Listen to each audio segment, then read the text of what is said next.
student class object to access the student class member within the static main method. Now we have used here already if statement. According to if statement syntax, if keyword followed by the condition, then the if block which is to be executed if the condition is true. So here if keyword followed by condition. Condition here we have given if the ID, here we are checking if the ID is greater than 100, and to access this ID we have used the object of student class.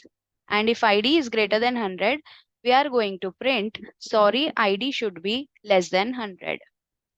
And if it is not greater than 100, then we are going to print the ID value directly. So we have seen this already, which is the if statement.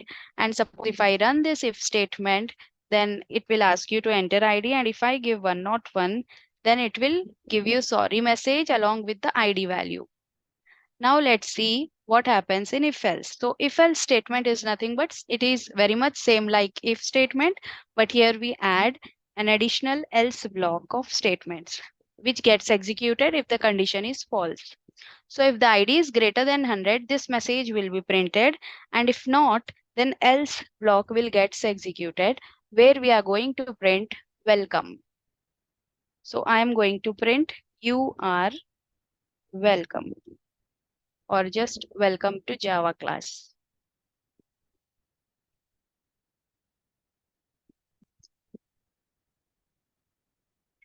So if greater than 100, it will print sorry, ID should be less than 100.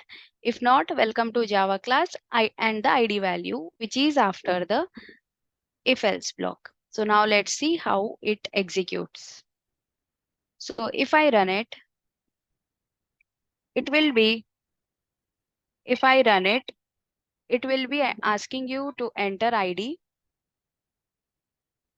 And when I give ID as 101, it will be giving you sorry, ID should be less than 100.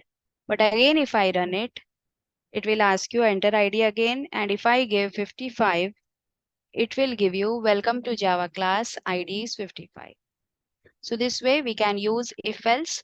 So in this if else block, if if condition is true, if block gets executed.